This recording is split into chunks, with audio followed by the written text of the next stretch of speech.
Assalamu alaikum. Welcome to this live stream. I am delighted to be back again with my former boss, still a boss somehow. How you doing, Hamza? Wa alaikum assalam wa rahmatullahi wa barakatuh. Good, bro, man. Good to see you. Good to look at your beautiful face again. Alhamdulillah. I haven't seen you for a while face to face, actually. I should see you in a couple of days, inshallah. Yeah, we met when you were interviewing the rabbi some weeks ago. That was an interesting interview. So, what have you been up Yes, to? it was. I've been busy behind the scenes, becoming or continuing to become a glorified administrator, trying to set up something very big for Sapiens in a couple of weeks, which I can't announce right now, which you're going to be involved in as well, inshallah. And hopefully it's going to take the Dao to next level and make it, our Dao at least more Allah centric. Mm. And I've also been involved in finishing a book called The Way of Love, 13 Reasons Why Only Allah Deserves Our Worship, which is the first draft is done, alhamdulillah. Hopefully that should be out in January 2026, just before Ramadan. Yeah. I have to go through the whole thing again, though.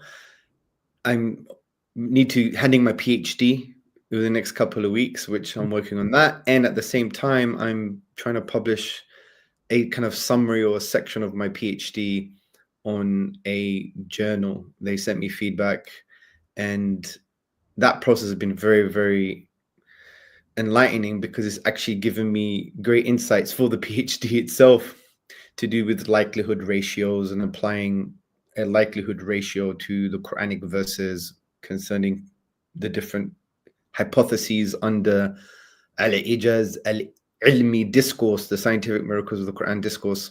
So one is the kind of divine authorship hypothesis, and the other one is the non-divine authorship hypothesis, which has many other hypotheses under it. But you could compare both mathematically if you provide some, because when you do a likelihood ratio, you consider the data. Mhm. And the data in this context are the features of the Quranic verses. No, not the features. There are certain features that you have to actually score. You score in a particular range, and then you get a probability, and it's called the likelihood ratio. Then you could expand it further to do something like Bayes' rules, which I'm not doing, which is very complicated. It has too many assumptions. You have to have prior odds and this, the other, and that is actually beyond me anyway. So, but anyway, I just thought I'd just mention that. So it's interesting journey. So a lot of it is just basically just sitting on a laptop and writing, bro. Yeah. No, it's very important. In fact, I was at Sheikh Didat's office a few weeks ago, and I was thinking a lot about organizations, and I was thinking about succession planning and these types of things because we can get lost in this world of just like doing stuff. But if you're not working on long-term stuff, then what are you really doing? Because 10 years from now, what's going to matter is the systems you leave behind, not the ambitions you have or fiery speeches. There's actually like quite there's a term for it. They call it organizational something, optimization or something like this, optimality, right? And there's a guy who's actually specialized in this, right? So I guess that's what you're going towards, because I think Sapiens wants to produce people as opposed to just giving them that, what you say is the insulin. Yeah, I mean, yeah, the spiritual insulin. Just so, Yeah. yeah, because we've got spiritual diabetes. Look, Yeah. we need both. That's the thing. But the issue is when you have an overemphasis, when you have a tilt to one side by Yeah. virtue of the individualistic, liberal, or corporate, or capitalistic, or materialistic world we live in. And if you have that tilt, then you're going to forget the future, and that's the problem. So I should be looking towards the future. That's what a vision is. You look into a long-term stretch goal. You have an Allah-centric vision, like the Prophet ﷺ. Islam will enter every home. He didn't himself bring Islam to every home. So what was his strategy? Well, his strategy was he developed the Sahaba, and the Sahaba developed the Tabi'een, and it continues into Islam today. And then inshallah we're going to have Islam in every home.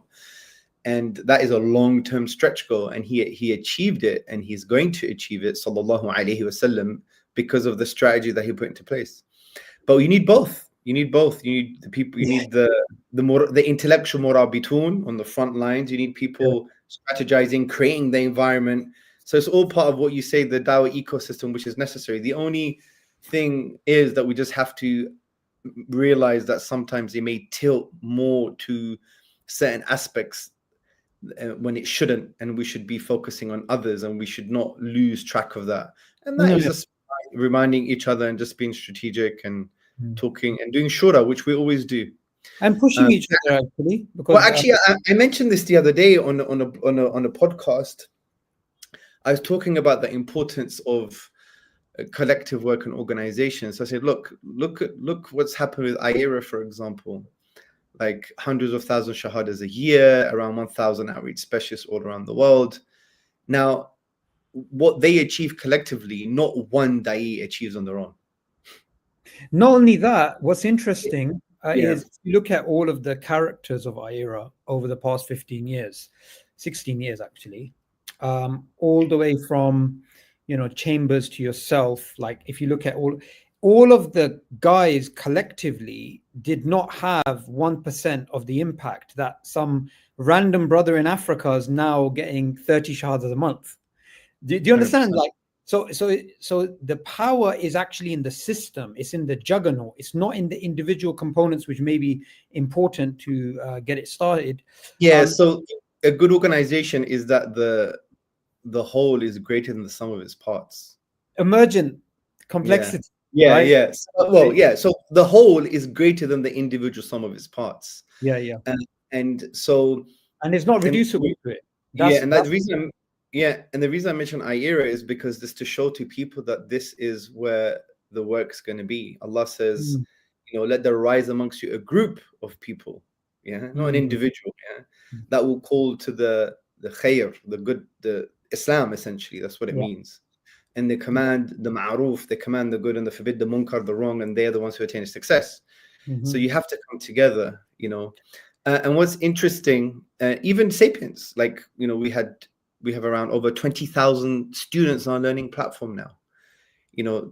That's very hard to achieve with one person, especially the level of stuff that we're dealing with, because you have to be a relative expert on certain issues. You can't be an expert on Darwinism and Christology and Islamic civilization and atheism and liberalism and feminism and this. It's impossible. It's important you raise this because it just makes us understand that we need the work that's happening right now. We need the lions, mashallah, like Muhammad Hijab, for example. May Allah bless him. He looked extremely handsome the other day, by the way. What a beautiful suit. I texted him the other day. I was like, bro, Allahumma barik. White dapper. I have to say so myself.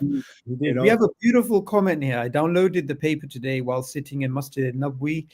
Hopefully, I'll get to read it soon, inshallah. Barakallah fikum. MashaAllah. I mean, that's Sheikh Yasser, yes. Yeah, Sheikh Yasser, that's right. So what's interesting is we were just talking about impact, and I was just about to make a point to you about the impact in places as unexpected. And mashallah, the Sheikh said that he's downloading the paper while he's sitting in Masjid al-Nabwi. The other day, I got a message from an organization in Bangladesh. Post-revolution, Bangladeshi Muslims can do things they could never do before. Right? So what they did is they replicated themselves on Youth Club. They created almost like very similar thumbnails, very similar speakers, very similar style. It's like 270K on YouTube, which is a lot for a religious new organization in Bangladesh.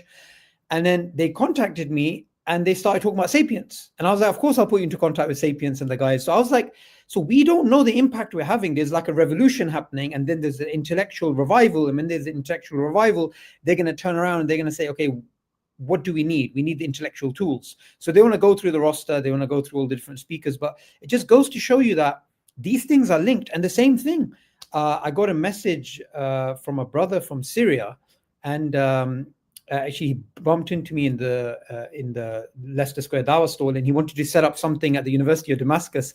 And I was like, listen, I'm not going Syria right now. Forget that. It's unstable right now, right? Well, alhamdulillah, brother. Well, but this is why It shows you Yeah, the absolutely. This is why I tell people to write books. And I experienced this with the Divine Reality when I published it in 2016. And, it's been translated over 12 languages. And you have Darul Ulum seminaries teaching it in America, in South Africa, in India. The questions I get from some of these Islamic seminaries. Now, I'm not saying this to blow my trumpet. I'm saying it to make people realize that sometimes you have to focus on something that would have a long-term impact, that would actually take the dawah places and fill gaps in the dawah that haven't been filled before necessarily. Like in the English language, before I published a book, there was no book on atheism by a Muslim that was relatively comprehensive. Okay, so At just that time. before you get into that, because the way That's I want very important. Yeah, it is, so. it is. And just before you get into that, I don't want to introduce the book that way. I want to introduce it in a way that's linked to this paper, which is Yeah, that I said to you like 2014. I said, bro, when I read this, it's like a tafsir. It's like certain verses and then you just expand out, right? So were they created from nothing, and then you'd have a chapter on it, consciousness, you'd have a chapter on it, something from nothing and contingency and all this. And talking about protecting the dawah or future-proofing the dawah, we have to start off with the Quran. That is the basis, right? So that's what your PhD is on, and that's the paper that we're going to be speaking about today, because it's linked to the book. And the book was essentially a articulation of the Quranic paradigm through the lens of modern philosophy, metaphysics, science, and epistemology, and all these different fields. Because ultimately, our job is to take the discourse, the Quranic discourse, take the narrative of the Shahada, and then show how it's teleologically, ontologically, axiologically superior to everything. That is the goal, right? Because I want people to see the bigger picture. Talk about this. Yeah, absolutely. Yeah, so no, you're right. So I think there's around over 600 references in the Divine Reality, and around 50% is a hadith or an ayah. Now, obviously, the book is not an academic book. It was meant for popular readership. And what I mean by popular readership is people who are just about to start university, or the first year university, or people who are non-philosophy experts. Yeah. And for example, we have a chapter on the Quranic argument for God's existence, when Allah talks about in chapter 52, verses 35 to 36, did you come from nothing? Did you create yourself? Did you create the heavens and the earth? Indeed, you don't have any certainty. And we unpack the kind of, if you want to call it divine rationality or logic behind it, and we apply it to the universe, because Allah talks about things that are, am khuliqu, were you create, was that thing where you created, so something that is makhluk, so that structure, that logic can be applied to anything that came into existence, anything that is makhluk. So, and we unpack the argument in a way that people understand. Is there in philosophy crazy hair-splitting debates on some of these things? Absolutely. But I've always said, even though it was a quasi-popular book for like the intermediary level, I always said that every chapter I can defend. Generally, there may be some mistakes here and there, and there are some mistakes here and there. And obviously, I'm going to publish a second edition next year, inshallah, which will be like the 10th anniversary of the first publish, of when it was first published. But yeah, so now the reason I focused on the Quranic argument for God's existence here, because I've used it a lot in the debates, all the old debates I've had in the past. Big philosophers and thinkers and scientists couldn't really respond to the very powerful Quranic structure. And I mentioned this a few months ago in Masjid Furqan in Manchester, when I basically said that, the best arguments are from the Quran. In actual fact, Allah says in Surah Furqan, chapter 25, verse 52, to the Prophet ﷺ to strive against them, those who reject the truth, to strive against them, strive with it, bihi, with it, meaning the Quran, jihadan kabira, meaning a great striving. So the ulama say here that this is not getting the Quran and hitting people on the head with it, right? It's not that kind of jihad, but rather it's an intellectual jihad. It's a Quranic jihad, that you're using the Quranic arguments against those who reject the truth, and they're always the most powerful arguments. And I remember when I got into academia quite late. So when I was doing my MA in philosophy and we're doing those advanced seminars, discussions, I just kind of sat back once, I think, and I felt these guys are so far yet so close, because in that very discussion itself, it was basically Allah's unicity, his oneness, his names and attributes, his reality, his nature. Wow. And I was like, subhanallah, because if I went into academia maybe 10 years earlier or 5 years earlier, I would probably been absolutely lost. Yeah. So anyway, the point is, you're right. The Quranic arguments are the most powerful. And Ibn Hazm, one of the classical scholars of Islam, he argues that this intellectual type of struggle, this intellectual jihad, striving with the Quran, the arguments of the Quran, was a key priority of the Prophet actually. The student of Ibn Taymiyyah says something very similar. He says this is the highest form. Yeah.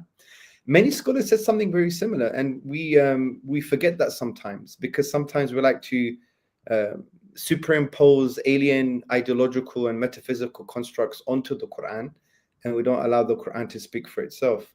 And when you do allow the Quran to speak for itself, or at least allow the classical tradition to speak, through its comprehensive understanding of the Quran, you're like, wow, it's like an ocean, bro.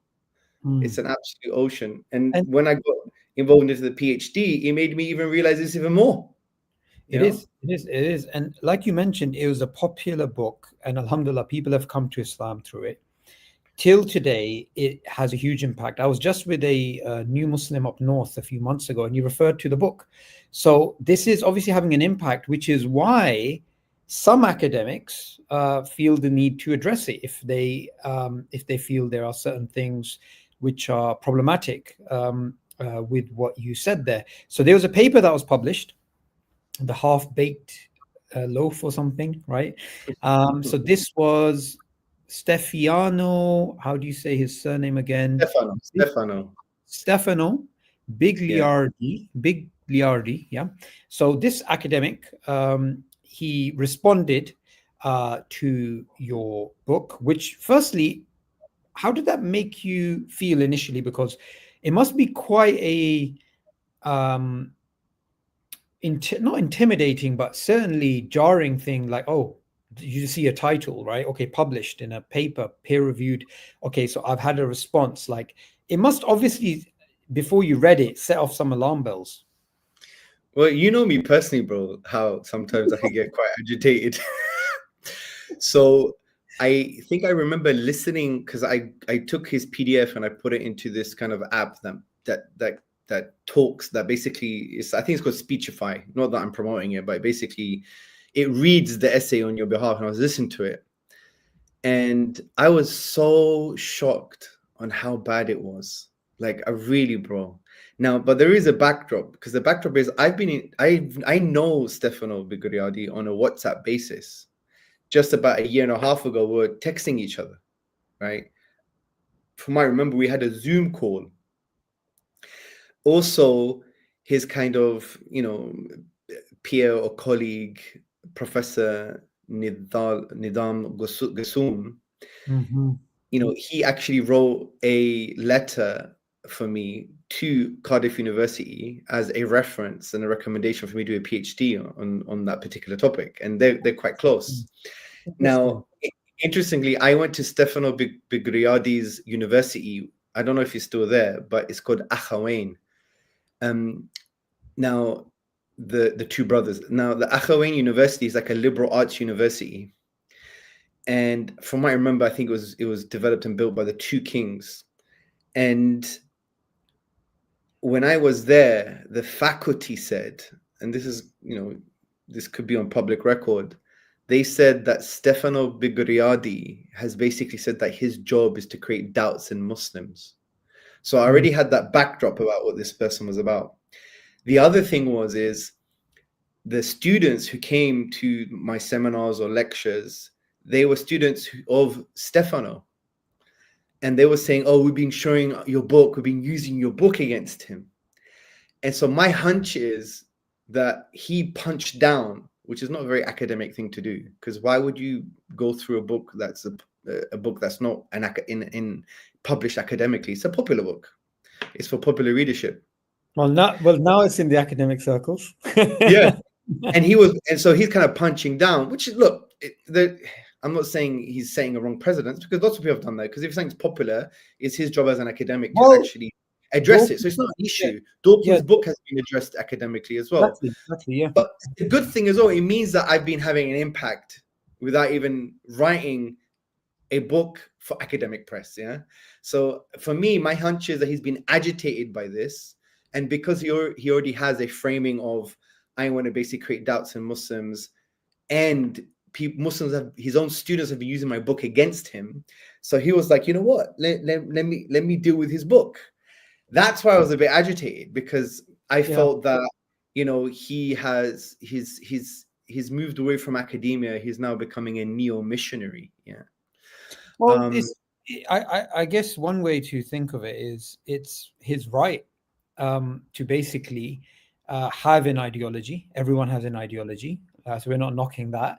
And it's his right to basically address it, and it's our right to respond. So it's not like we're saying anything negative about him. We're just pointing out a fact that everyone comes from a perspective. There's no such thing as a perspectiveless perspective, right? Yeah, absolutely. But you know what's interesting? I'm mentioning this so you know that there's a backdrop. So when I saw that he published this, I already knew he was going to write something, because we had a call about this.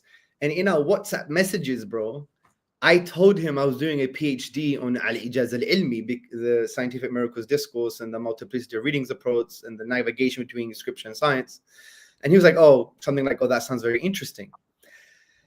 And so, and in that kind of discussion, in that call, he said, here's your book. I'm doing a response. It'll be very friendly and nice. So when it comes out and it's like half-baked loaf, even the framing of the title is not very good.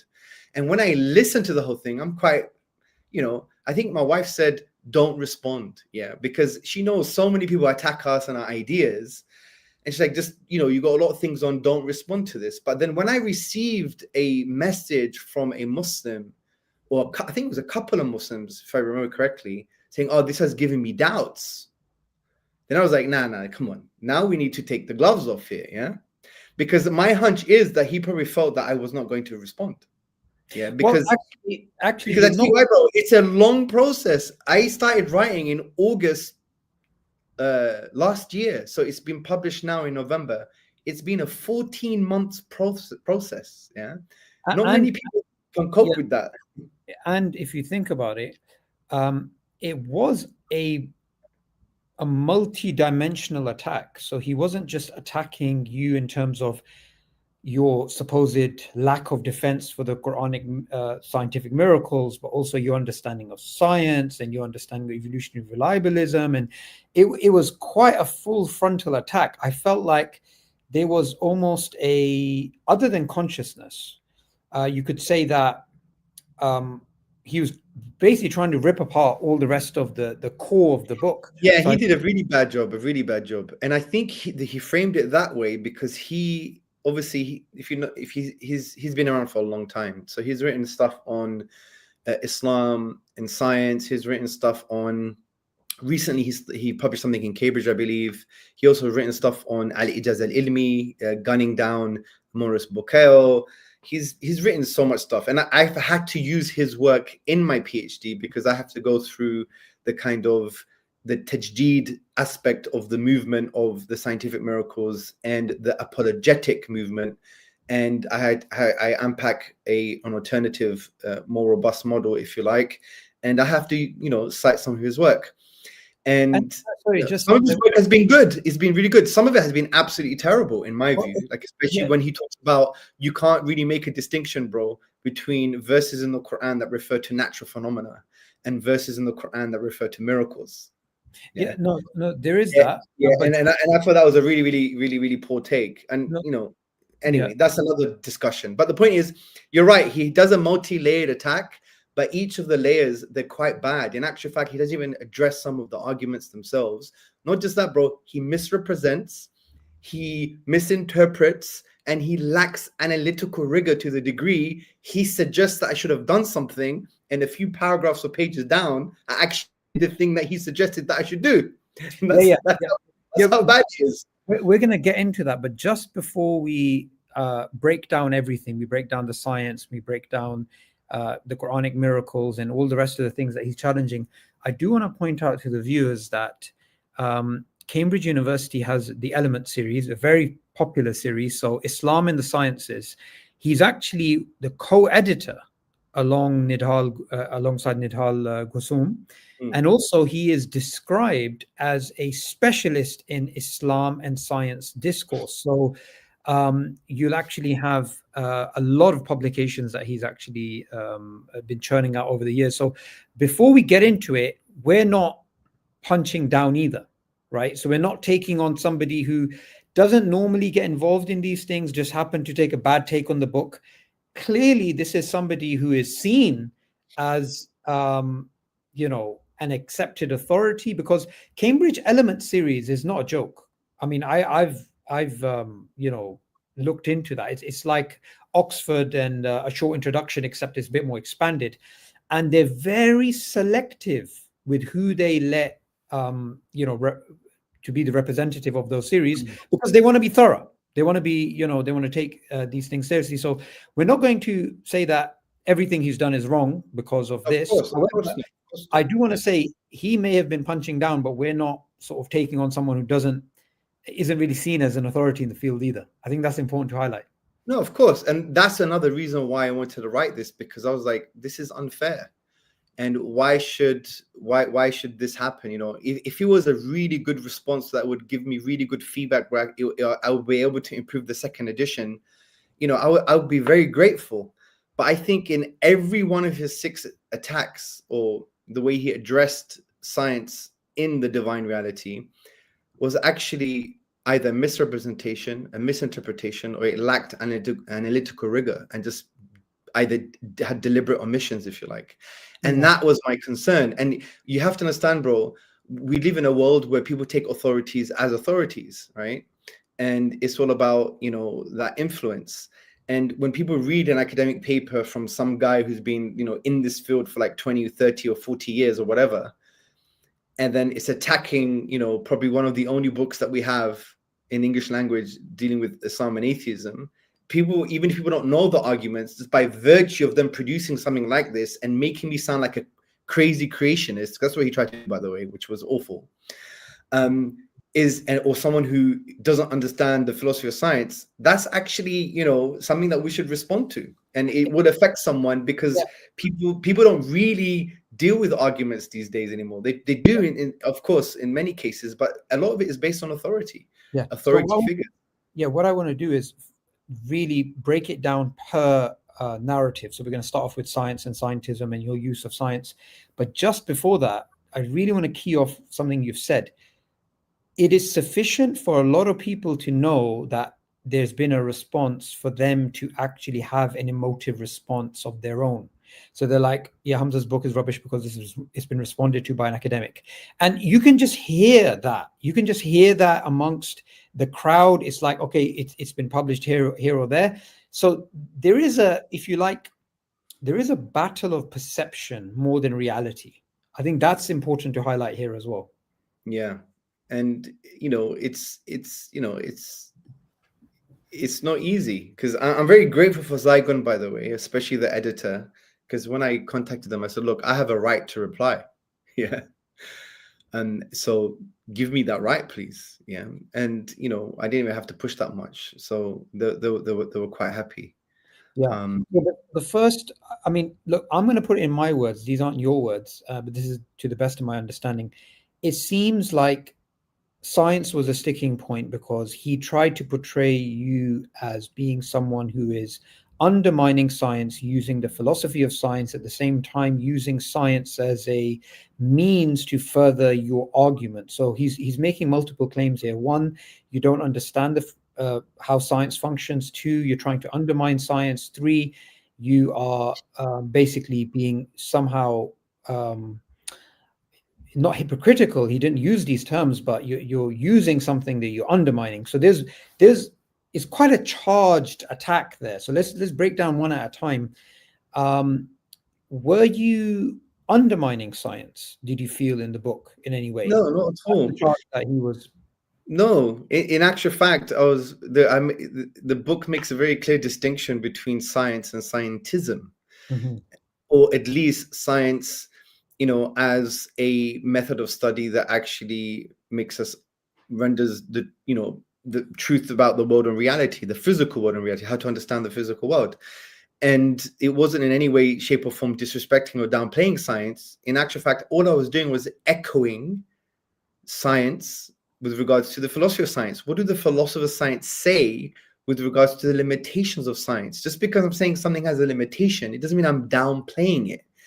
Even great philosophers of science like Rosenberg, for example, who is an atheist. Yet you have Shamil Orkasha, you have Stathis Psilos, you have so many philosophers of science. There's a kind of quasi consensus on the limitations of science. Science has its own philosophical assumptions that it can't even prove itself, and you need those assumptions to be in place. So all the divine reality really does is deals with those limitations, because science is a limited method of study by virtue of the kind of philosophical assumptions it has to adopt. And when you go into the philosophy of science, you will see that.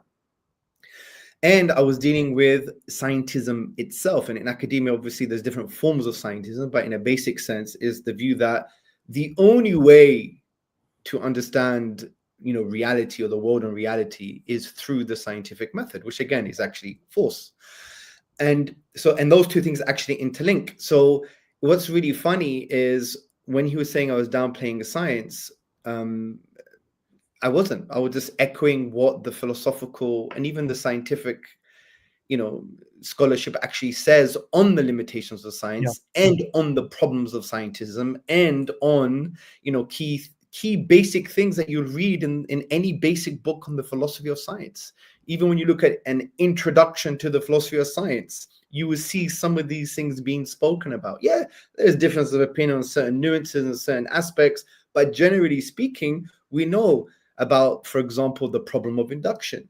We know, for example, ideas such as theory ladenness. We know, for example, about the philosophical necessary assumptions science requires in order to basically function as a method, and that it can't prove, and so on and so forth. So these things you can find in kind of basic textbooks. So it wasn't downplaying at all, and that's why I felt it was.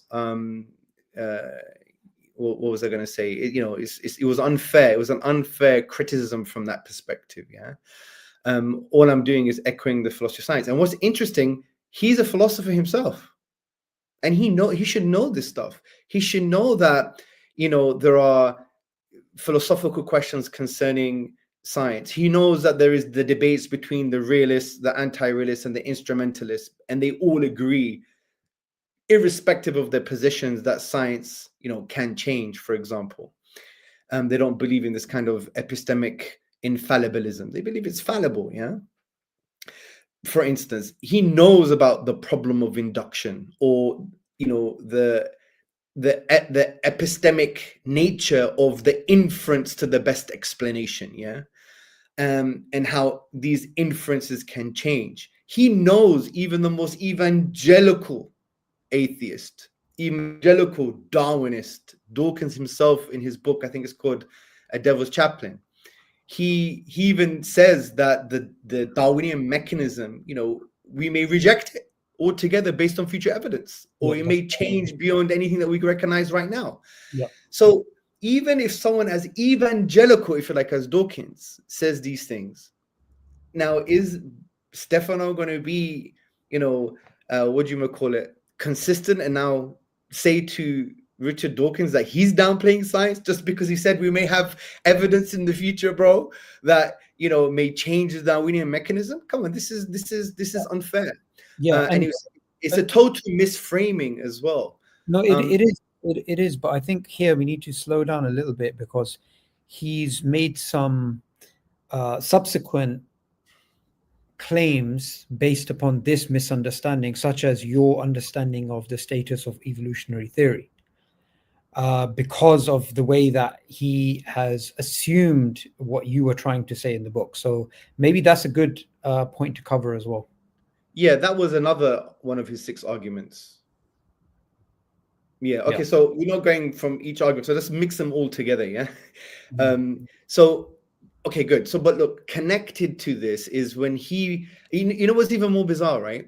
So he was basically saying that I characterize theories as um, uh, obsolete. Yeah, he claims that I characterize theories as obsolete and that they change due to, and I quote him, imitation on behalf of consumers, as happens in the fashion world.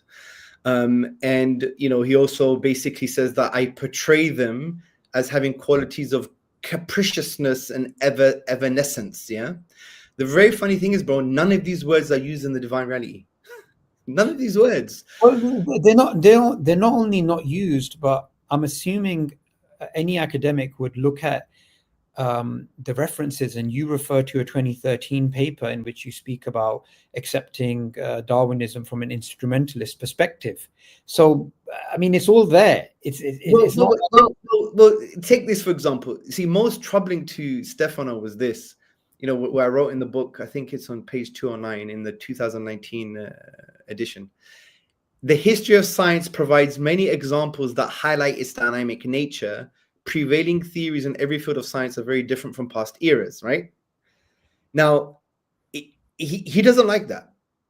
He's basically saying, why are you saying this? And then he misframes it by those terms that he's using that I've never used in the book. But I want you to compare what I just wrote in my book with Rosenberg and McIntyre, 2020, right? Established philosophers of science, yeah? One of them is an atheist. They may both be atheists, right? Look what they say. What is more, the history of science teaches us that many successful scientific theories have completely failed to substantiate the scientific realist picture of why theories succeed. Yeah. Well before Kepler, and certainly since his time, scientific theories have not only been false and improvable, but if current science is any guide, they have sometimes been radically false in their claims about what exists and what the properties of things are, even as the predictive power has persistently increased. So the point is, their language is even stronger.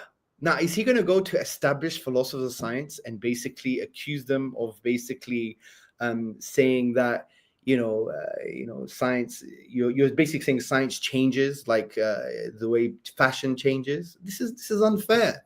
Well, and the reason I'm mentioning this, because if you juxtapose my positions, they're just echoing.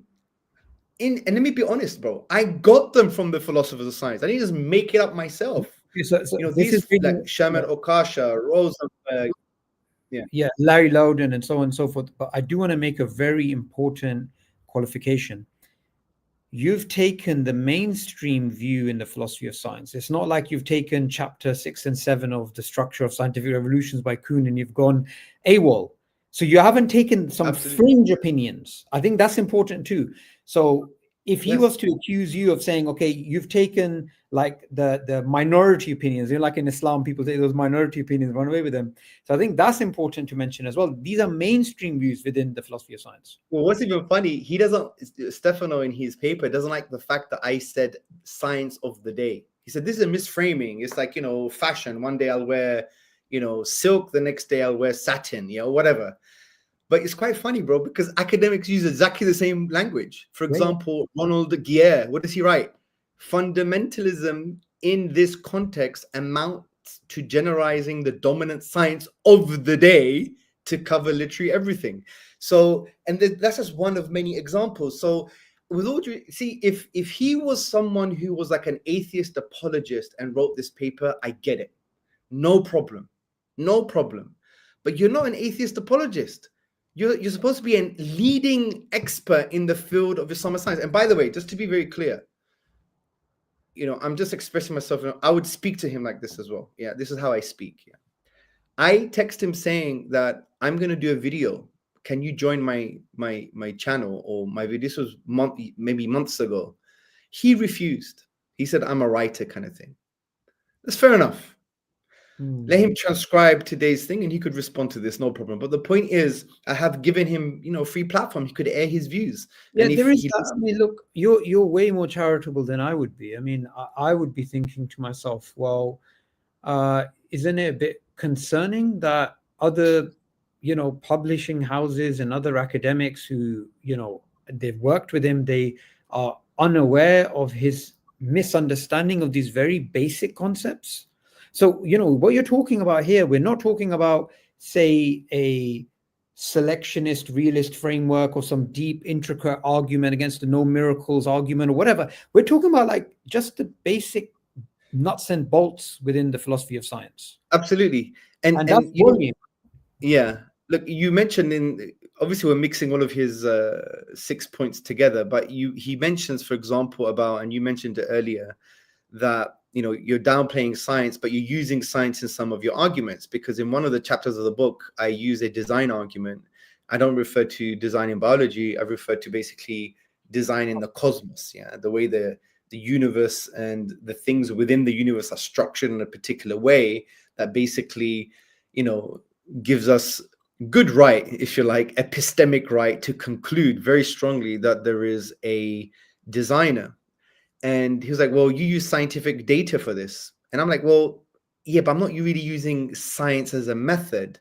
The argument that I produce, the design argument, it's still a metaphysical argument. And we know that you can structure metaphysical arguments or philosophical arguments, or you could call them evidential arguments, but they're not scientific arguments. You use scientific data to inform the argument, or at least substantiate some of the premises in your argument, but they're not scientific claims, or you're not using the scientific method, in of itself, just itself. You're actually using some scientific claims and data. He says, well, why therefore using science? It's like, yeah, but just because I talk about the limitation of science and the philosophy of science, it doesn't now mean I can't use science. I've never said that, and I've never said that you can't use it in metaphysical arguments. Even saying that, and this is why he lacks analytical rigor, even if he is right in that claim, let's give it to him, let's be charitable. My book is very clear about my kind of epistemic approach, which is that I believe in the fitrah, in the innate disposition. And I believe the innate disposition is like a vehicle that's driving towards destination truth. But because of socialization and other factors, the windscreen of the vehicle gets clouded. Our job with rational arguments or non-rational arguments, and so on and so forth, is to help uncloud the fitrah, uncloud the windscreen, so it can continue towards destination truth, because we all have this affinity. That's my epistemic backdrop.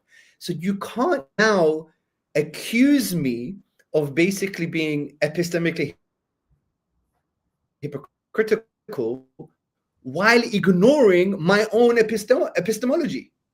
And you have to at least critique me on my own grounds.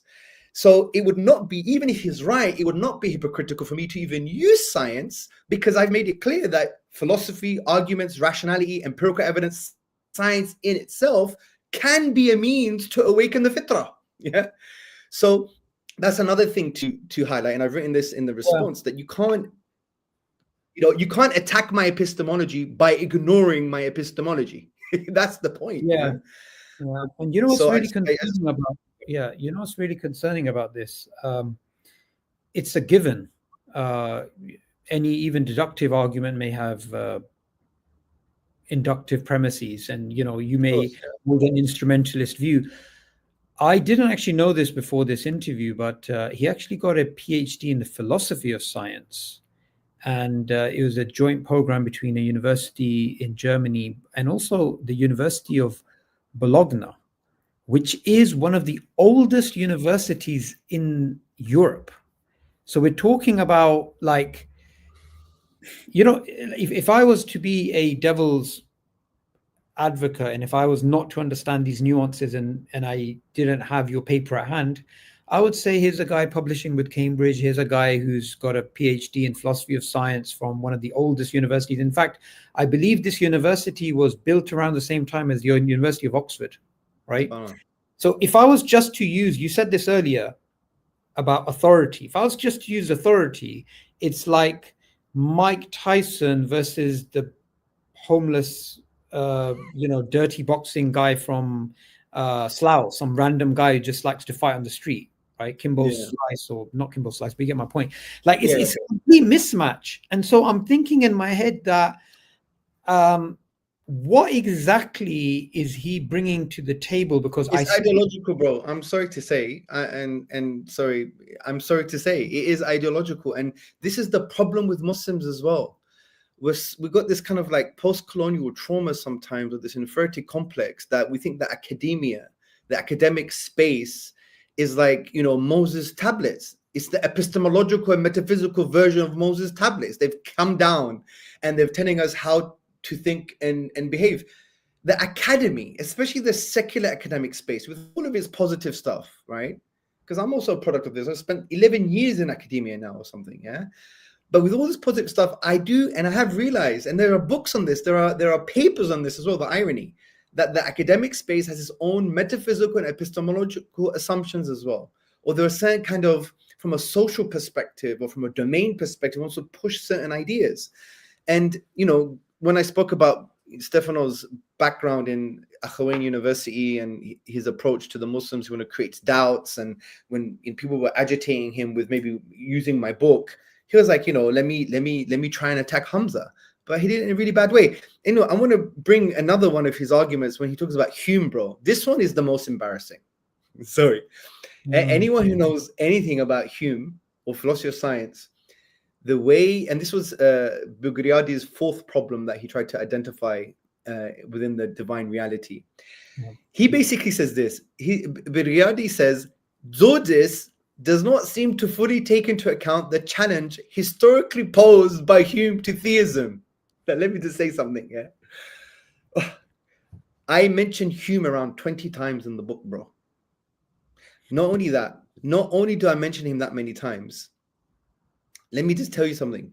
I actually address humane-inspired critiques of theism in various chapters. Chapter 11, chapter 5, chapter 13.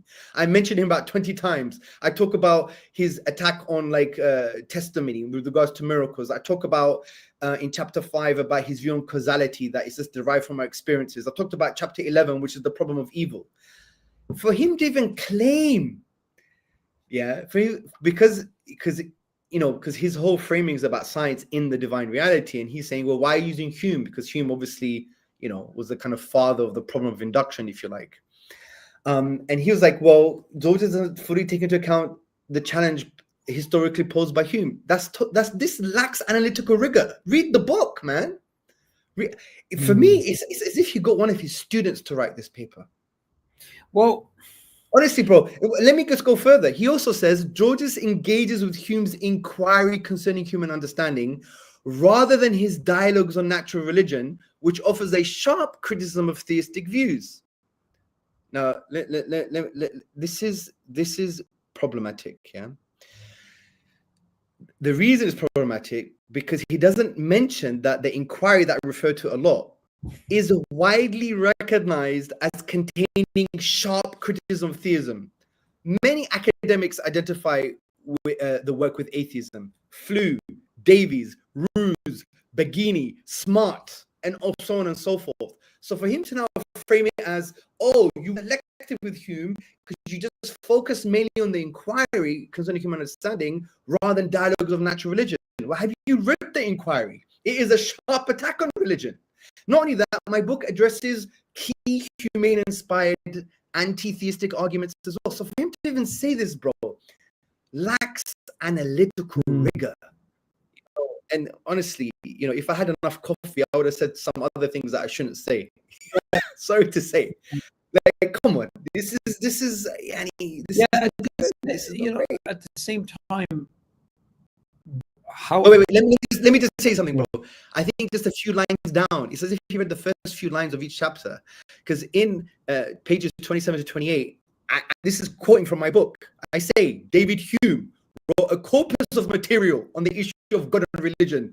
He argued that the idea of God was incomprehensible. He also contended the idea of God's necessary existence and attempted to expose the weakness and limitations of the argument from design.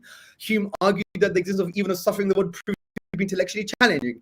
Hume's attack on the religious ideas of miracles had significant influence. He maintained that the belief in miracles will only be rational if the probability of eyewitnesses to be mistaken is less than the probability of them occurring. I actually mentioned and summarized humane-inspired criticisms of theism, and I addressed them in the book. So for him to say Tzortzis does not seem to fully take into account the challenge historically posed by Hume, and for him to now try and frame it that I've just chosen one of his books or selected just one aspect because it doesn't attack theism, like the dialogues is totally wrong, because academics like Flew, Davies, Ruse, and I said others have actually said that his inquiry is an attack on theism. So the framing here lacks analytical rigor, and it's a misunderstanding of Hume. But I just want to say one more thing, because I know you want to say something. This is even worse. He charges me of a partial read of Hume. He says that I portray Hume as hyperbolic skepticism, his Hume's position as hyperbolic skepticism. It is not wrong to hold that Hume's view on induction, you know, the whole problem of induction, as a very radical skepticism. Academics say exactly the same thing. Law, he says, very radical skepticism. Tzortzis says harsh skeptical challenge. Yeah. Kozik says there is no sound justification for induction. You have Okasha says most philosophers are despaired of finding a satisfactory answer to Hume's arguments. Williamson says the present day consensus is that Hume's problem of induction cannot be solved. And what's even worse, bro, and I think I put this in, but it had to be cut down in the later manuscript. He basically said that Hume solved the problem of induction. All right. Come on, man. Come get out of here. I know he's from Italy or something, you know. Get out of here, man. What is this? This is intellectual mafioso stuff. We might as well claim that Dawkins made an argument for intelligent design. This is basically the same thing.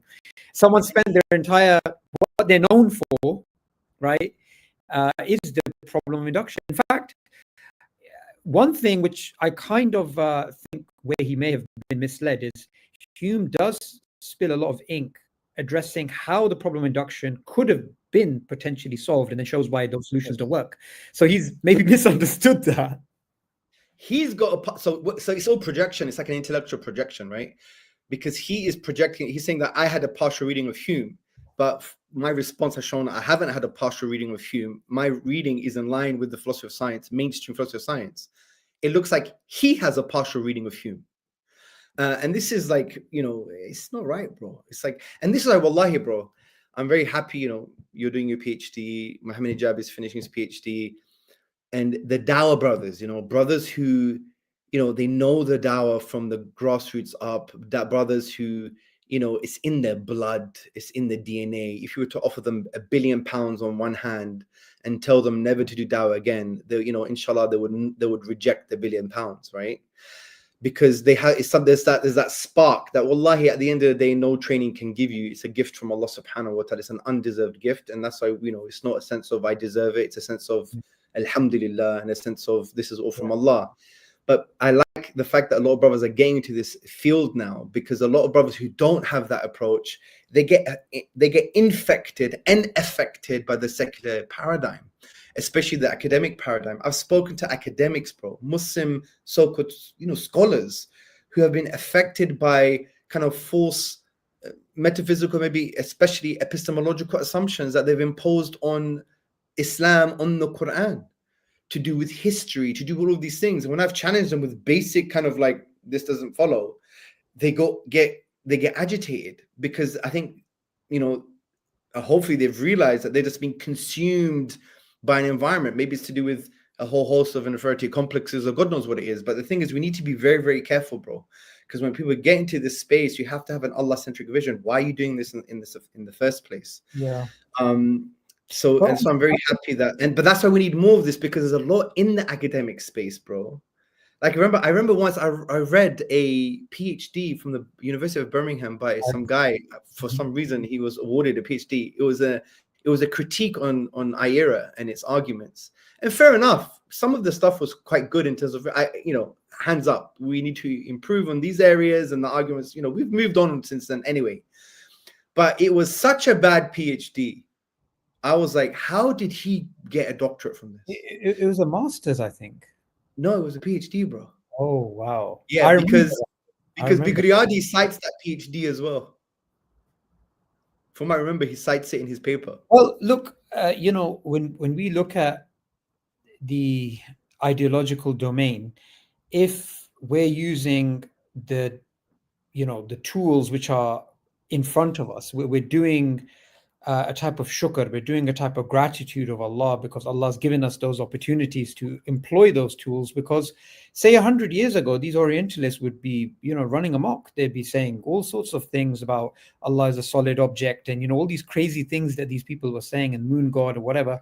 And so to not do that is a form of disrespecting the gifts that Allah has given us. Because what, one of the things I do think is really important, and we spoke about this right at the beginning, we're working on things, inshallah, which are there for a long time. We're not really, it's not just about, okay, let me just respond to something. It's about laying the groundwork so that Islam can flourish. Because ultimately, imagine somebody in the Philippines wants to accept Islam, and then they're like, some missionary or some whatever person comes up to them and says, yeah, but those arguments that you believe in, the book they believe in, look, it's been refuted. And for those people at that level, they're not going to get further than that. They're not going to get further than that. They're going to look at a book and they can look at paper and be like, okay, this refutes that. That's it, done. So like I said before, it's a war of perception. It's not really about all the nuanced stuff. And look, we also have to be nuanced as well, that a lot of the stuff, some stuff that comes from academia is actually good. It does help us refine us. There are some people who are sincere seekers. There are people who basically, say, okay, you got this reference wrong. I agree. Fine. We're not here for, hopefully, we're not here for the ego. We're here to improve and move forward. And but it's Stefano, we're not saying everything he's done is bad. We're just saying this particular thing we disagree with, because we have to be fair at the same time. He made some excellent stuff. I haven't read his other stuff, so that's also really important. Yeah, no, for sure. So, what's very interesting is his last argument, which is like he paints me as a creationist, and he kind of has this kind of scenario of a Muslim science teacher, and he calls it a Tzortzisian instructor. My surname, Tzortzis, yeah. And this Tzortzisian instructor basically provides religious criticism of evolution while teaching it, or teaching evolution along with creationism, yeah? And then he claims that this Tzortzisian instructor would become confused because which, theology will, he claims that the students will get confused because which theology will our teacher pick? And then he says that a Tzortzisian biologist, he claims, will be unable to be proficient in biology while ignoring evolution. And then he says things like, how Muslim teachers, school students, and public can possibly basically accept a model as a working model while being aware that the whole of it or aspects of it may be proven untrue later on. I found it such a bizarre scenario. He frames me as a creationist. He frames me as someone that, you can, what does it mean by accepting a theory but not believing in it? And I'm like, well, if you have a PhD in the philosophy of science, then this is basically instrumentalism. I'm not being a creationist.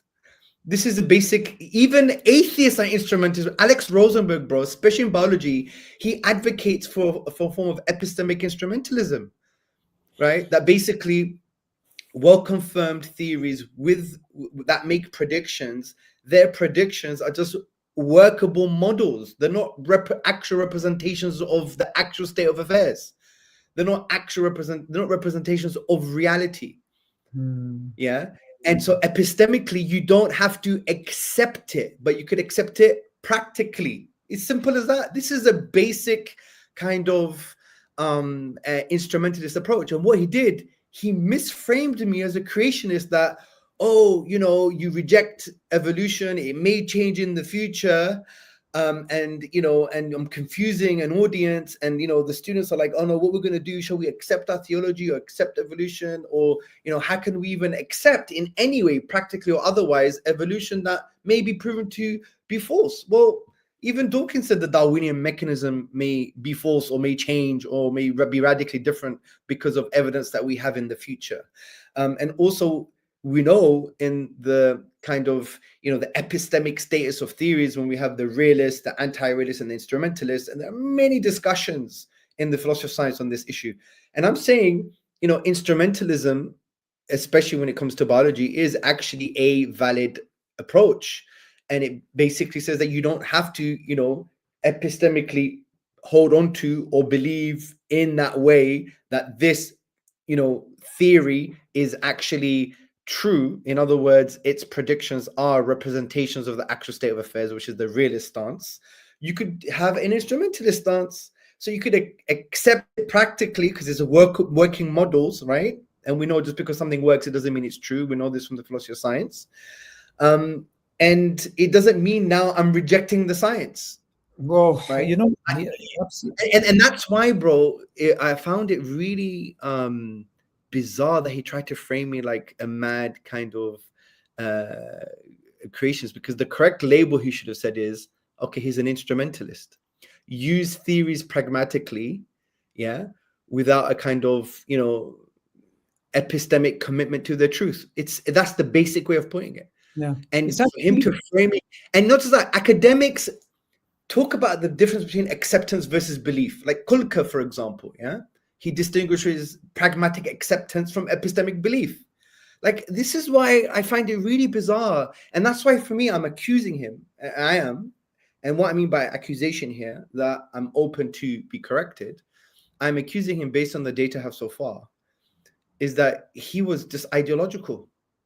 You cannot have a doctorate in the philosophy of science, been working in this field in Islam and science for about more than 20 years, 2 decades, and for you to come up with this stuff, I am so sorry.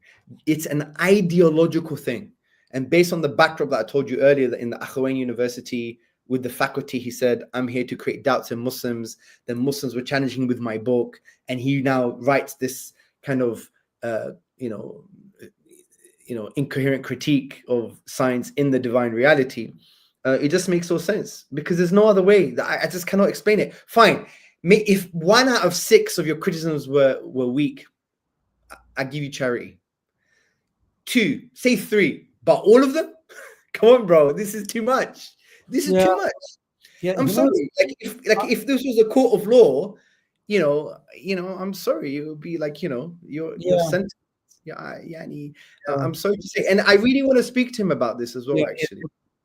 You know, I went into deep thought when you were saying that, because I knew this was bad, and I went through the paper, summary of the paper, but now you've put it within like this framing. I'm actually really like, there's lots of ways you can slice this, because the classical example in philosophy of science that's usually given is quantum mechanics and general relativity. Both of these can't both be true, so you have to take some sort of instrumentalist view. It could be that, we have one of them or one aspect of it proven false. Then, if we simply take his argument, we start changing the variables. Okay, so we're looking at the quantum world, and we're looking at a photon, and it becomes a wave or a particle, and we have different interpretations. We have many worlds, Copenhagen, transactional, relational, informational, many worlds, shut up and calculate, Bayesian, quantum, all of that.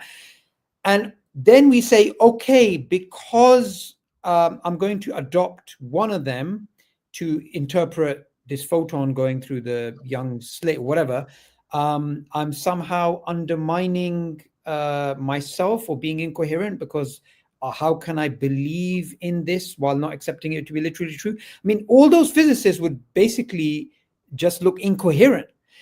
But it's so odd, because it's almost like he doesn't realize how sharp that double knife is if we're to simply accept what he's saying. Bro, it's ideological. There's no other way. He suspended his academia writing this paper. That's the only thing I could say about it. Because when was this published, by the way? This is important as well. In 2004, he published this. No. It's published in a peer-reviewed paper, is what I meant. Oh yeah, sorry. I thought you said when. Yeah, it's published in Zygon. And with all due respect, I'm quite shocked that it was published. Yeah, I have to say that. Not really, because if you think about it, the job is. But it was peer-reviewed, bro. It was peer-reviewed. Yeah, but this is the beauty of the peer review, right? With accusations about someone. I don't know. I mean, surely they would have tested it in some way. But the way I think about it is that the whole point of the peer review process is you have somebody putting together an argument, and they're looking at it from a very simplistic metric perspective. And there's obviously people going to be responding to that. They don't have the time to actually do what you did, which is a response. That's not the job of the peer review. Also, I would say this, right? All over within academia, the way that the new atheists portray peer review is as if it's sort of a tazkiyah from a demigod. So at least we know now that actually the peer review all across the world works like this. It's never supposed to be immutable, eternal. Of course. Yeah. But and what really, because we haven't spoken about this one, because this was the first problem that he raised, which had nothing to do with the book. He basically says, Hamza has given up the scientific miracles of the Quran, because remember I wrote like an essay in like 2013 or 2012, basically saying that we should not use the old Maurice Bucaille approach. We should use a more classically grounded approach, a Quranically grounded approach that's grounded in our own metaphysics and epistemology. And that's the topic of my PhD. Yeah. Now he accuses me, bro, which I was like, what? This is like, come on. He basically accuses me of saying things like, he accuses me of giving up. He says, Tzortzis seems to have given up on the mission. And then he says, Tzortzis sensed a dreadful philosophical exegetical challenge and chose to gingerly backtrap or suspend the discussion. Let me tell you something, bro, yeah? In 2023 October, the 6th of October 2023, in a WhatsApp message to him, I told him I'm doing a friggin' PhD on the topic. And he responds. And in 2004, he says that I have given up on the topic. I'm basically scared, or basically I'm retreating because I can't solve this kind of philosophical exegetical crisis, which is not the case at all. Yeah. And I'm thinking to myself, why would you do that? You know I'm doing a PhD on this topic, and you write about me in a peer-reviewed journal that I've given up on the topic. You know, this is why. Bro, you know what you say in Italian? Yeah, Stefano will know this. This is spazzatura. Spazzatura is basically BS. Yeah, that's what it is. This is BS, bro. This is intellectual BS. The only thing I could think about to give him a benefit of the doubt is to think that he wrote this before the text message, and because the peer review process takes so long, then it was published.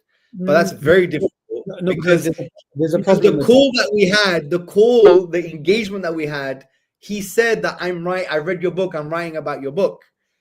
And it was within that period that I said to him that this is my PhD.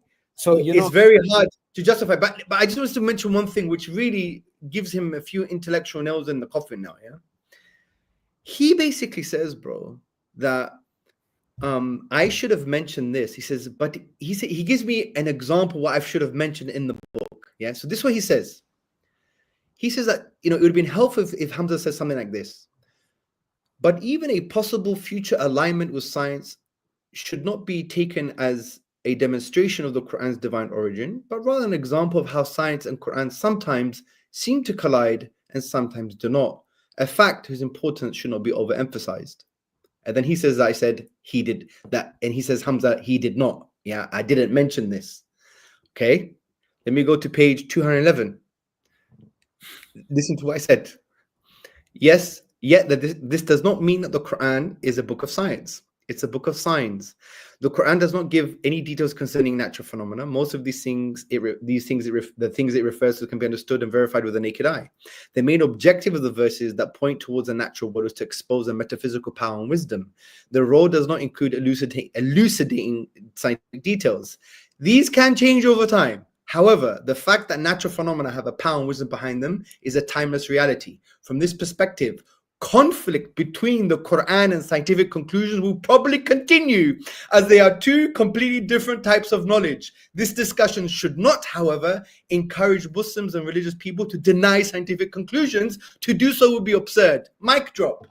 He's saying in his paper that I should mention these few lines, and a tafsir, an exegesis of those lines are in my book itself. He lacks analytical rigor. He should send me an apology. I'm sorry. I'm sorry. If I have a lot of coffee tomorrow, what I'm going to do, I'm going to do a campaign that he apologizes publicly, because this is outrageous behavior. Bro, let me tell you something, yeah? I have made many mistakes. I have embraced my weaknesses with regards to, I hope I have spirituality, physicality, spirituality, intellectuality, and everything in between. And I hope I'm the kind of person that would apologize and say, I'm wrong, and I'm going to move forward. And I've done that a few times before. It's on the public record. If I've done anything wrong, tell him to tell me, whether it's intellectual or otherwise, and I would clarify and explain or say sorry. He should do the same. He should do the same now, because it's embarrassing. It's embarrassing. I'm sorry. Yani, how can you do that? And this lacks analytical rigor. Read the person's work. And you know what? Now, bro, this conversation has motivated me. I am not going to give up on this. No way. Because if he does have that ideological approach, and he's doing this around the world, especially in Morocco with Muslims, I'm going to be constant now. Social media, YouTube, videos, everything. It's going to be basically, I'm going to be intellectually infatuated with Stefano Bigliardi now. And I'm going to make sure, Well, yeah. And I'll tell you something interesting. Some people think I'm crazy. I might be. No problem. Yeah. But it's passion. It's passion, because people don't know the history of the Dawah, especially when it comes to science, and especially when it comes to these things. We have a lot of what you call it. We have a lot of, emotional investment in this, especially from like 2011. And it's just unfair that this misframing, misrepresentation, this lack of analytical rigor still exists. And it's not existing with someone like, I don't know, a scientific blogger. Straw manning, most importantly. Straw manning, bro. But yeah, and you know what's really shocking about this is the fact that you many years ago were the target of much criticism of Muslims involved in the dawah because of the stance that you took, including myself, right? I was like, bro, we should be using science in the Quran. So even in the IRA office, bro, you weren't popular, right? So the fact that he's accusing you of the thing that you took arrows for, it's a very bizarre situation. Well, in fairness, he does cite my essay, and he says I got it right. So that's one good thing that he does. Yeah, but he expects you to have it in my book. And he said I should have mentioned this. When the funny thing is, maybe a few pages or paragraphs down, I mentioned exactly what he was saying, but even better. No, but also, he got the chronology wrong of how you arrived at the conclusion, because you said Hamza gave up on the scientific miracles, when in your paper and in your writings and in your talks, you've made it clear it's not like we've done a U-turn in terms of our Islamic approach to science. We've always had this approach, and you spent a lot of time and effort going back and showing we've always had this approach. So it's actually a complete misrepresentation. That's really important. And this was that. And I texted him directly, and he responded to that text when I said I'm doing a PhD on that very topic. So to claim I've given up on that idea, or I'm basically I'm dreading this philosophical exegetical conundrum, is totally unfair. Not only that, if you look at the narrative, right? The narrative is actually these Quranic verses are there to make you remember Allah. So you're actually using a classical tafsir perspective. It's not like you're saying, okay, now they're superfluous because we were supposed to get scientific evidence for them, but now we're no longer getting that. You're actually saying, I actually adopt modest concordism. Modest concordism says, so look, this is where it gets complicated, because in the PhD, I've developed an expansion of the multiplicity of readings approach that Gassoum tries to articulate, but he doesn't provide principles or applied principles and a kind of framework to Quranic examples. But what I do is, first and foremost, I develop something called an admissibility filter, which first and foremost, in order for you to now think that you have to, correlate or reconcile a verse or find some kind of science in a verse, well, first and foremost, that science has to go through a certain filter. Like the science has to be stable. It can't be unstable. It can't be like a new method that's been used and there's a conclusion, yeah. And there's different things that are put in place to show that actually you have to have this admissibility filter, which is a very important thing to consider. So so if it passes if it doesn't pass the admissibility filter, then you don't really need to reconcile science in the Quran, unless you want to do it for a tadabbur, pondering point of view.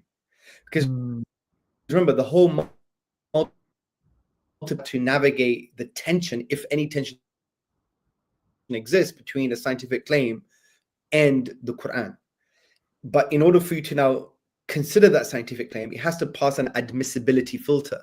Yeah, this is very important because some people think any science will do, and then if I remember when someone had a headache about the Higgs boson. Yeah, they said, oh, they found the God particle, and then the guy had doubts. I was like, hold on a second, it's got nothing to do with God. It's just the particle they found that made up the Higgs field, which was switched on in the early universe. In actual fact, it proves God's existence, yeah, because it's a contingent thing and we need a necessary being. Anyway, the point is, because it was called a God particle in popular science, he was like agitated. But the reason they called it a God particle, because it was called a goddamn particle, because it's so hard to find. It had nothing to do with God. But because it was summarized in the popular literature, someone had doubts, yeah? So it can't be that type of science in a way, yeah? I know that's a hyperbolic point, but we have to have an admissibility filter, yeah? And the admissibility filter is actually, it has to be based on basically stable science from that point. But the admissibility filter is important. So if it doesn't pass the admissibility filter, then you don't really have to deal with it, bro. Yeah, it does. You just don't have to deal with it at all. If it passes the admissibility filter, then you can consider it, yeah, because the admissibility filter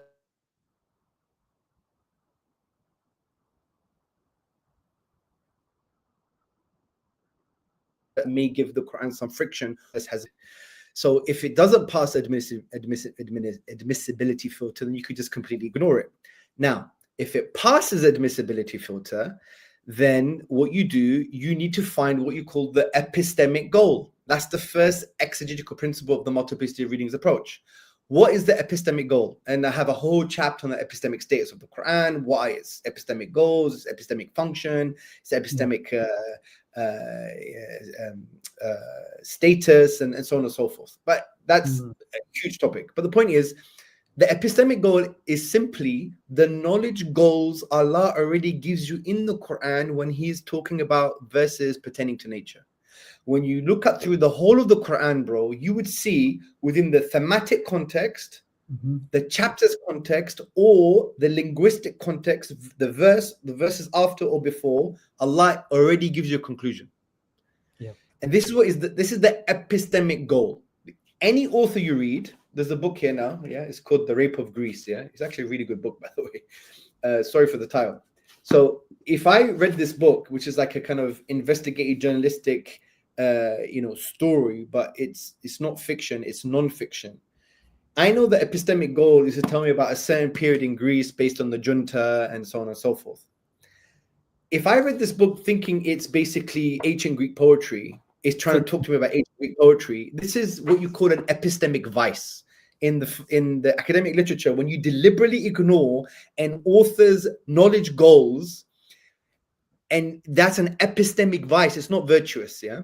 So what we're saying is allow the Quran to speak for itself. And the ulama from the 19th century tafsir all the way down to Tabari and Maturidi and Qurtubi and others, they will talk about these verses and how they allow you to conclude those goals. For example, in Surah Mu'minun, chapter 23, when Allah subhanahu wa ta'ala talks about the alaqa and the mudgha and so on and so forth, Allah already gives us the epistemic goals. Yeah, Allah gives us the epistemic goals, and the epistemic goals are that Allah is the blessed, perfect creator, and that we're going to die, and we're going to be resurrected. It's chapter 23, verse 14.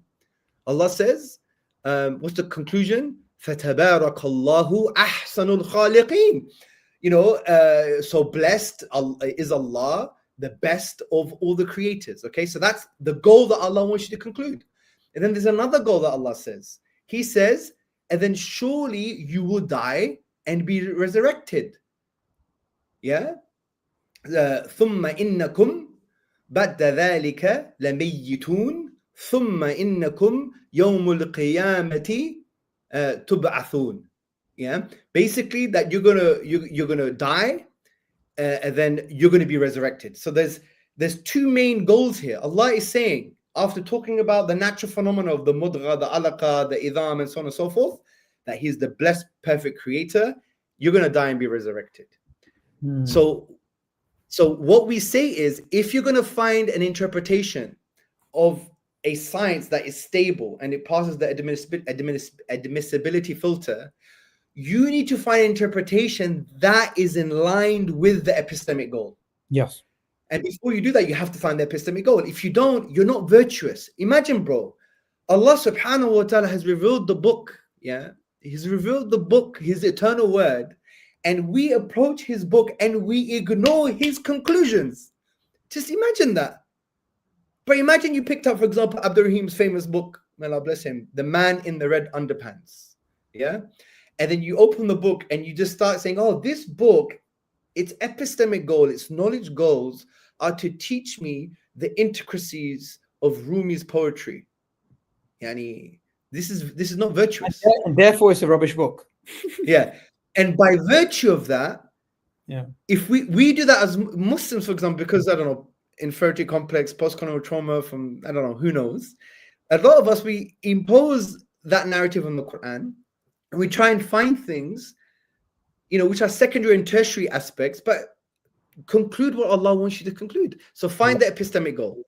When you find the epistemic goal, then all you need to now do is the second principle. So what's the second principle? The second principle is very simple. You ask a question. Is there a modest concordant interpretation that aligns with the verse's epistemic goals? Meaning, is there interpretation based on usul tafsir, the principles of tafsir, exegesis, Arabic grammar, and so on and so forth? Is there a valid tafsir interpretation that aligns with the epistemic goal and does not contradict the science in a basic way, or whatever the case may be? So we're not saying here there's a scientific miracle. We're saying it's modest concordism. Scientific miracle would be bold concordism, which is this verse predicts the modern science. This verse makes a positive scientific claim, which is very difficult to say based on the linguistic ambiguity and the semantic flexibility of these words and verses, which is another topic which I deal with in another chapter. But that's a different discussion. So you ask, is there a modest concordant interpretation? Meaning, can you find something that can be reconciled or aligned with the modern science that goes through the admissibility filter, but that interpretation itself, can it be aligned with the epistemic goal through tadabbur or some kind of conceptual, philosophical, spiritual link? If it's yes, then adopt the reading, khalas. And all the other readings, based on our classical tradition that directly oppose that well-established science, you don't have to accept them, even in the principles of our theology. You could just say that they're a ta'wil, they're just an invalid, or you could suspend those as, time-bound interpretations based on the understanding of the empirical world, no problem. When you follow that, by the way, there is nothing in the Quran that goes against well-established science that goes through the admissibility filter. There's hardly anything. Yeah. Like there's nothing that comes to mind. There's not one thing apart from maybe the Darwinian mechanism, which really is is easier to address. Because when you ask this question, is there a modest concordant interpretation that aligns with the versus epistemic goal? If the answer is now no, then you ask another question. Can a sound non-scientific interpretation can a sound non-scientific interpretation be found that fulfills the epistemic goal? Because why do we even have to assume now that this verse seemingly may relate to this empirical phenomenon if there's a massive clash? Well, if we can't find any interpretation that aligns, based, and even interpretations based on, you know, the principles of tafsir, exegesis, and Arabic language, and so on and so forth, then try and find a non-scientific interpretation, which you have them, which, you know, phenomenological, first person experience, or ethical dimension, and so on and so forth. If it's yes, then adopt it. Say, oh, well, that verse is not really talking about this natural phenomenon per se, or it doesn't necessarily talk about this natural phenomenon, because many of these verses have many layers of meaning. You don't have to adopt all the layers of meaning. You could adopt a layer of meaning that makes more sense based on sound classical rules. So then you don't have a problem. But if you can't find a sound non-scientific interpretation that fulfills the epistemic goal, then I say just adopt a methodological constraint, which is scientific instrumentalism. And the only example that I can really think of, and even that I'm going to challenge, is evolution. There is nothing else in the Quran that there is that type of friction. Yeah. Even if you there. So this is a model. It's based a 3-tiered structure. You have the admissibility filter. You don't want to just take any old science. Then after you have first principle, which is find the epistemic goal of that particular verse. Find out what Allah wants you to achieve, yeah, either spiritually, metaphysically, intellectually, whatever. Then the second order principle is find a modest concordant interpretation that aligns with the epistemic goal. If you can't find one, and then if you do find one, then the other ones you can actually suspend as time-bound ta'awil, yeah, interpretations that you don't have to adopt. And that is the third exegetical principle. Then you have a caveat and a consideration, which is if you can't find anything that aligns, then ask yourself a question: can you find a non-scientific interpretation of that particular verse? If that's the case, then you could adopt that. If you can't, then just adopt instrumentalism, which is a valid position, especially in biology, and even atheists like Alex Rosenberg advocate it. This is a very basic summary of the multiplicity of readings approach. It's based on our classical scholars. We're standing on the shoulders of giants, and I've applied it to 2 key examples: the kind of so-called flat earth hypothesis, and in the Quran when Allah talks about the sulb, the backbone, and tara'ib, the ribs.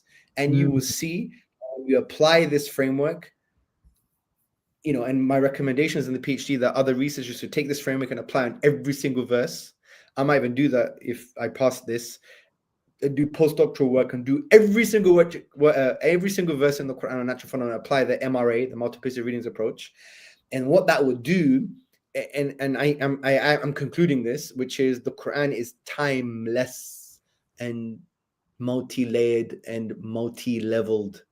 It's impossible, in my view, that the Quran is structured in this way that enables itself, when it refers to natural phenomena, that can speak to a 7th century person that has no idea about modern science, that even has just a, you know, prima facie, on the face reading of empirical phenomena, can speak to a 15th century guy who has crazy science or not the full picture, can speak to the 21st century person in a way irrespective of their understanding of the accuracies of the empirical world, yet all of them can conclude the Quran's epistemic goals through tadabbur, even if their level of understanding was inaccurate. That makes the Quran, in my view, a structural miracle, bro. And timeless, and it's multi-layered, it's multi-leveled, and that is the beauty of the Quran. And this approach is far better because it makes you align yourself with the goals that Allah wants you to achieve, than the maqasid, if you like, the objectives of the Quran. And Allah states them clearly, either in a thematic sense, in a linguistic sense, with the verses surrounding, within the same verse itself. And we have to be true to the Quran that way. And those goals usually, bro, are about Allah's perfection, His unicity, the fact that He's deserving of worship, the way we should have all towards Him, we should love Him, and that we should be humble, something about ourselves, something about eschatological matters, that there is an akhirah, that we're going to die and be resurrected. This is the dawah of the Quran. Why aren't we using the dawah of the Quran, bro? And that's the thing. We think the Quran is not good enough. It is, wallahi. And I really believe you could use this as a dawah methodology. Take these 1,000+ or so verses on natural phenomena and see what Allah wants you to conclude as a result, and get people to do tadabbur. This is like a spiritual algebra. 1 plus x is 2. What is x? It's 1.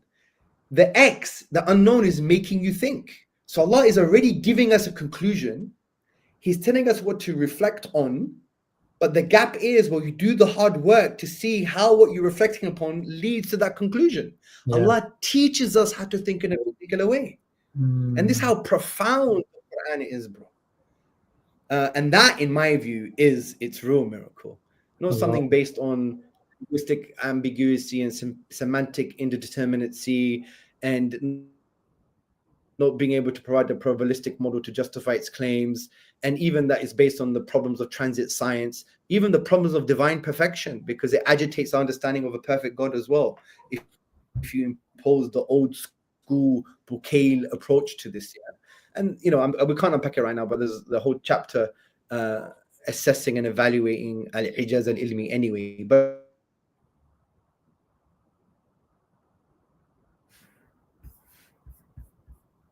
this was the time. But anyway, point. Sorry, my internet was going off. So Jazakallah khair, bro, for the opportunity. Yeah. But no, that's really interesting. In fact, when you were talking, and the passion, bro.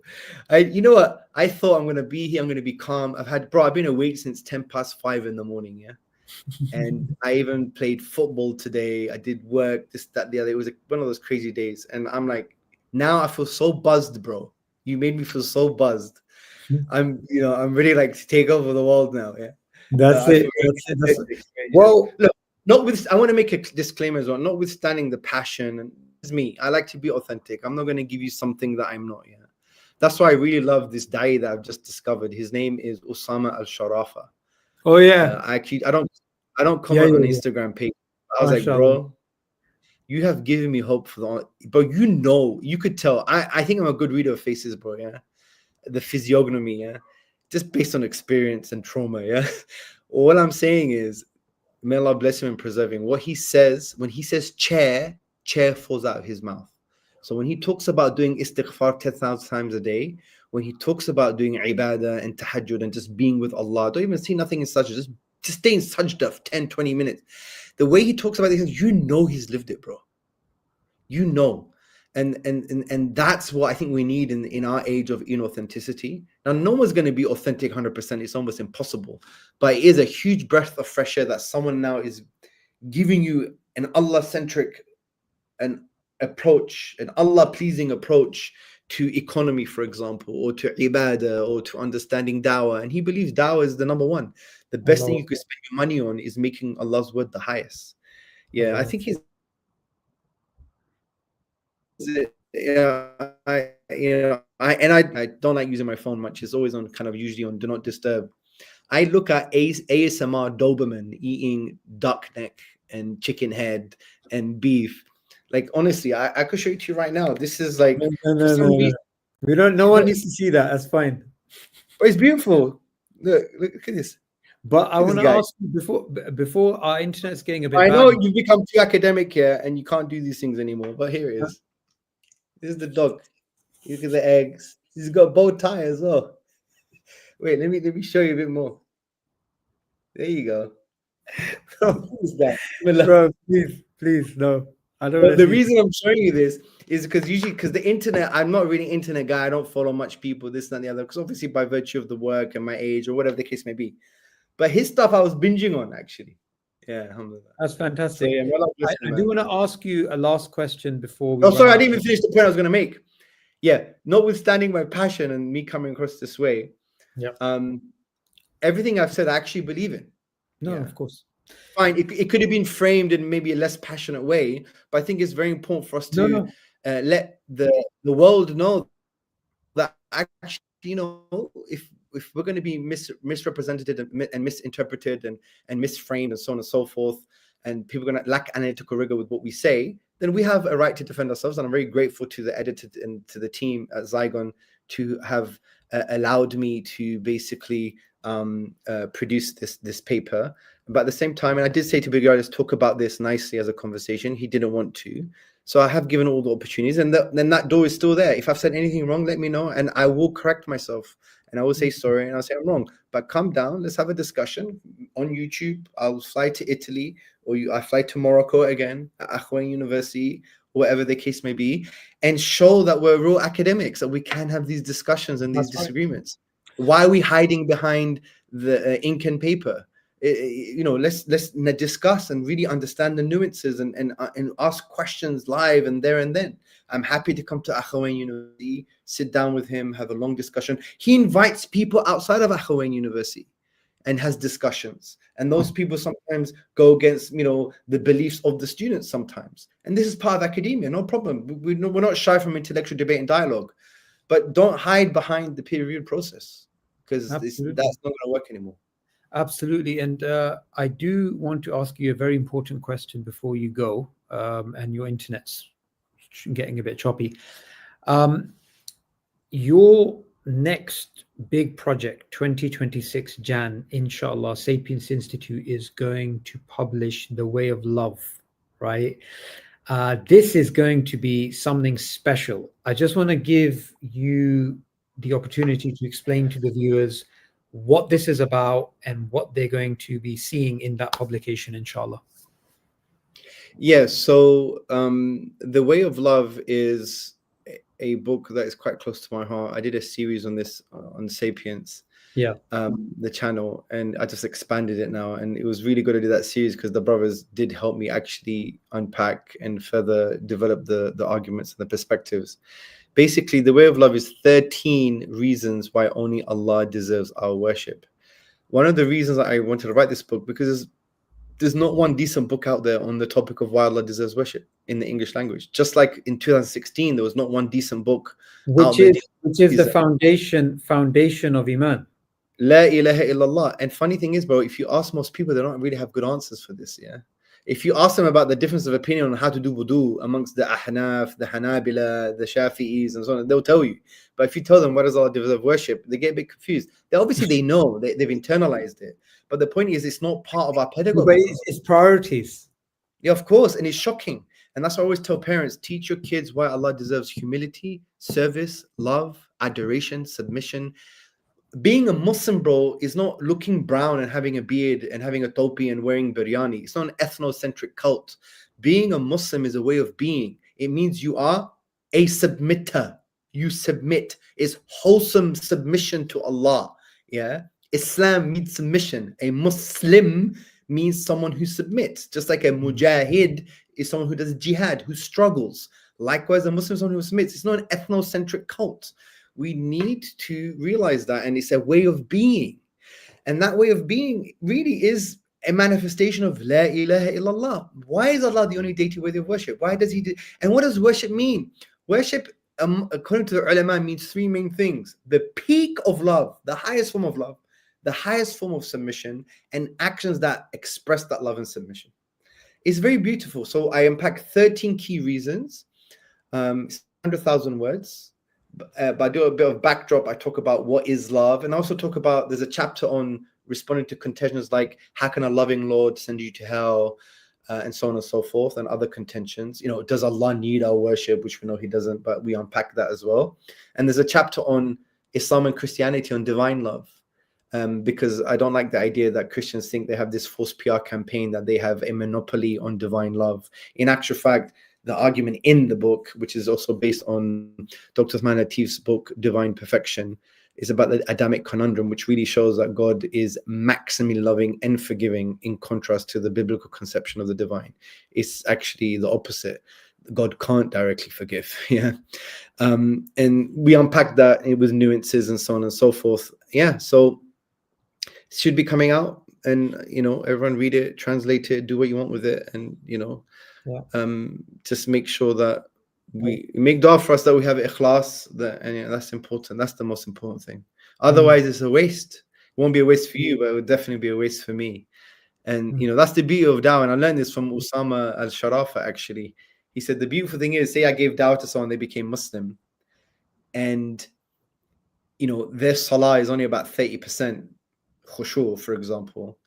I will get the reward as if the salah was 100%.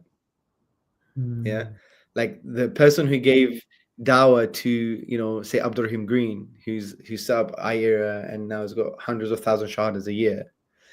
The guy who gave him the Quran, if he was sincere, he would get the same reward as Abdurrahim Green, as if Abdurrahim Green was sincere for everything. Obviously, we know he is, but imagine he wasn't. The guy who gave him dawah would get it as if he was, yeah, which is very, very powerful. But the point is, make dua for the people who do the work, you know, because if you're in the front line or behind the scenes or any type of work that you do, the most important thing is that you have ikhlas, because Allah is pure and He only accepts purity. And ikhlas is the greatest. It's the greatest jihad. Absolutely. So, yeah, Jazakallah khair, man, for the opportunity. Absolutely. Jazakallah khair. I'll have you back, inshallah, in Jan when you have your new book out, The Way of Love, out on Sapiens Institute. Jazakallah khair, man. And everyone else, go to the Sapiens website, support the work. Very important. It's actually the only way you can get involved currently. If you're living in Papua New Guinea or Philippines, and it's the quickest way. You know, all this intellectual stuff that's happening with the debate yesterday, Oxford Union, Islam versus atheism, is so beautiful to see. There was actually a reference to the forbidden prophecies that was actually used during the debate. So, you know, this is the thing, right? This is the thing. We are the ecosystem. It's the ecosystem. It's a thing, but at the end of the day, the ecosystem has a motherboard, and the intellectual foundations of Islam, the intellectual boundaries of Islam, all of those things, they require time and effort and energy and people with passion and drive that can actually spend time on this, because it's not easy. Writing this paper that we just went over is not easy. It's not easy, guys. I'm telling you, because I'm trying to get into this world, so I'm telling you from first-person experience, it's not easy at all. So do make dua and do support the work as well. Any last words, Hamza? No, bro, just jazakallah for having me on, bro, and jazakallah for animating me. And you're the kind of person, because we know each other for years and we've had so many multiple. Oh, that dog video, I was like, oh, bro, he's crashing out. Because now because we have that relationship, I act as if we're not streaming, bro. It's as if that's the problem. That's the problem, though. No, alhamdulillah, so far so good. It wasn't that bad. So, and that's a good thing, because people see that kind of rawness, authenticity, and that truth that we believe in, and that passion. And that's something that I've been inspired by brother Osama as well. He comes across that way as well, mashallah. Mashallah, definitely. May Allah bless you as well, bro. Jazakallah for your time. I'll see you in a couple of days, yeah? Inshallah, I'll see you soon.